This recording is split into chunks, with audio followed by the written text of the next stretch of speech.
Hey there, MJ traders and investors. It's Rod with Powell Group. Welcome back on the Pursuit of Wealth, your home for MJ stocks, crypto assets, news, and interviews. Also home to the best MJ community and the channel that was created by a retail investor for retail investors. Today is Tuesday, November 12th. Hope you're doing well. In this video, we're going to dive into Cronos Group's recent Q3 2024 earnings. They did beat in terms of analyst estimates. Overall, a pretty great report. We're going to dive into it. I'll give my thoughts and opinions. Before we do, make sure to smash the like. It helps support me in the channel. If you're new, you can subscribe.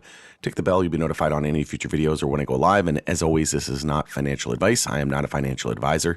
This is for entertainment purposes only. And full disclosure, I do own Cronos in my MJ portfolio. You can also follow us over on X, formerly Twitter. Handle for that is @GroupPow. Going to be using that as my platform of choice going forward. As you can see here, we beat in terms of revenue and EPS. Estimates were 30.6 million. In terms of revenue, we came in at 34.26 million. So a pretty decent beat there. And EPS was forecasted at positive 0.01, and we came in at 0.02. So a slight beat there. Stock was up after hours here pre-market. A little over 5% was up, I think around 210 there at one point not too long ago. But we'll go through some of the highlights here for the third quarter 2024. They had net revenue of a 38% increase year over year. And as I mentioned, that was 34.3 million rounded. Spinach becomes the #1 MJ brand in Canada. I was very surprised to see that actually, but yeah, if anybody has tried the spinach brand, let me know your thoughts and opinions. It's been a while since I tried it. Maybe I'll have to go back and check it out. Maybe it has gotten better, but I think I bought like 1 or 2 bags of it way back when they first launched it, and I was a little underwhelmed. One of the value brand, but yeah, I'll have to circle back and test it out. Obviously, Canada has spoken. They also have a industry leading balance sheet with 862 million in cash and cash equivalents, and that's USD.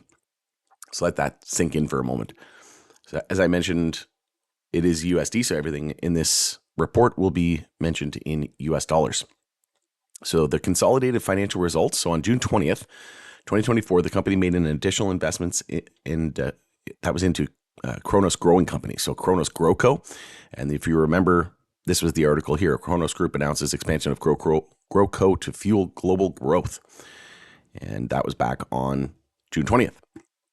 So they say that was to fund expansion and cultivation operations. Cronos also obtained majority control of the board of directors from Cronos GrowCo and began consolidating GrowCo's results as of July 1st, 2024. Prior to this date, the company's investment in GrowCo consisted of an investment accounted for under the equity method and loans receivable from GrowCo. In the second quarter of 2023, the company exited its U.S. hemp-derived CBD operations, which I was a little surprised to see that, but it did mention CBD, so non-psychoactive, non-intoxicating products.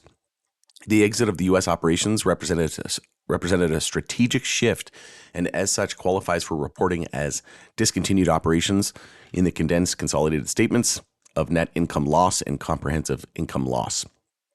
So you can scroll down here, net revenue, you can see 34.264 million versus 2023 was 24.810. So 24.8 million, pretty decent increase there of about 10 million.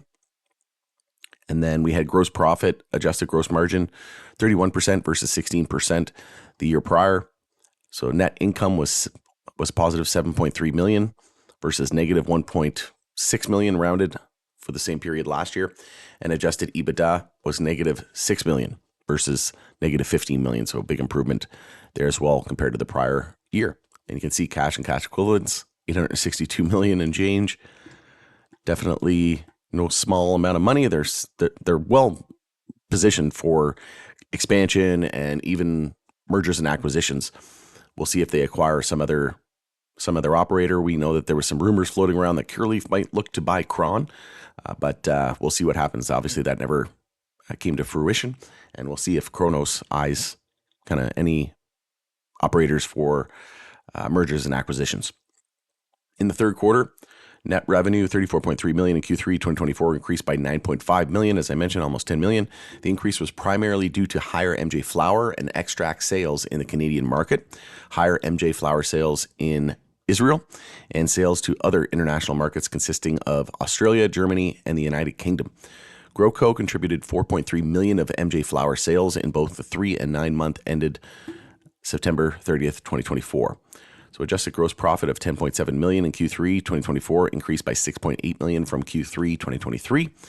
And the adjusted EBITDA, as I mentioned, of negative 6 million in Q3 2024 improved by 9.2 million from Q3 2023. The improvement year over year was primarily driven by higher net revenue, improved adjusted gross margin and profit, and a decrease in general and administrative expenses.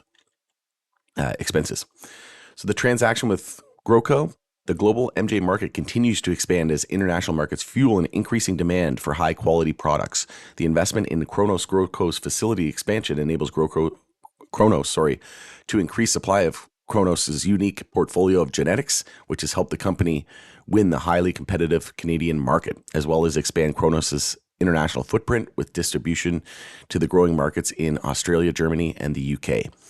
So in terms of GrowCo, they increased their board representation as of July 1st.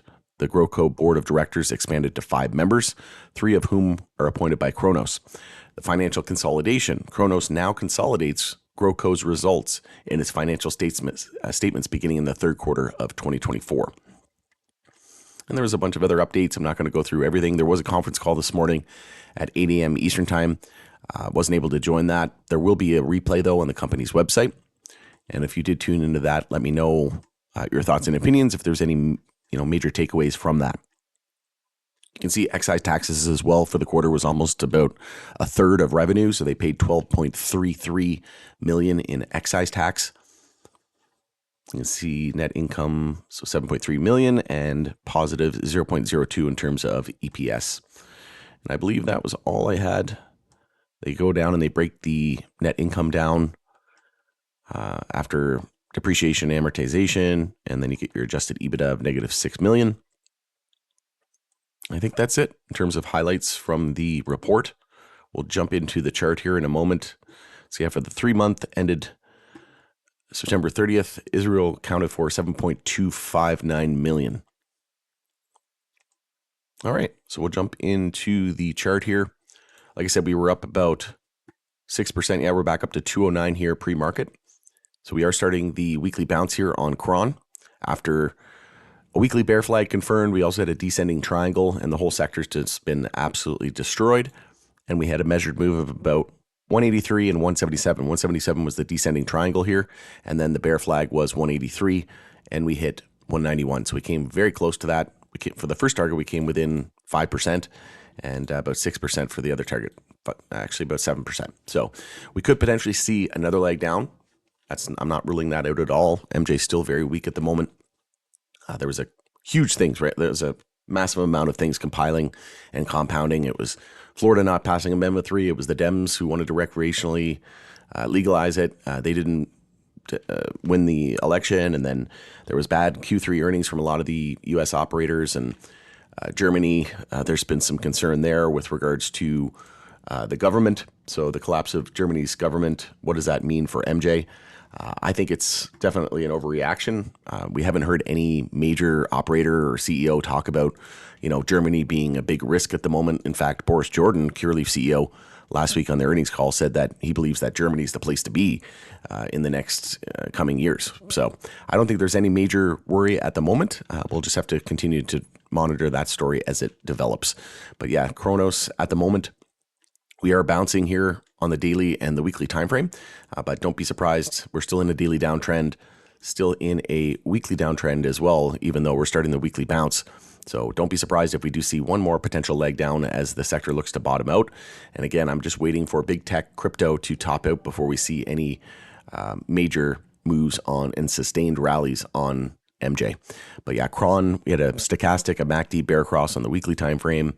We're back below all of our weekly moving averages, and on the daily time frame, back below all of those as well. We could see a golden cross over the next few weeks there on the daily time frame with the 50 below the 200 and crossing. But yeah, very weak at the moment. Still a lot of work to do. But overall, a great report.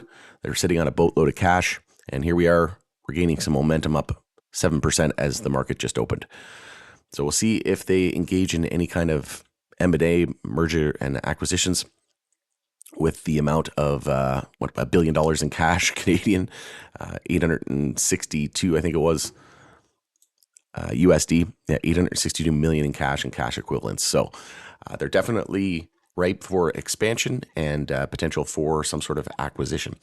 All right, going to end it there. It's Rod with Pow Group. Let me know what you think of this report in the comment section below. We'll continue the conversation there. It's Rod with Pow Group once again. Thanks again for joining us in the Pursuit of Wealth, and we'll see you again on the next video.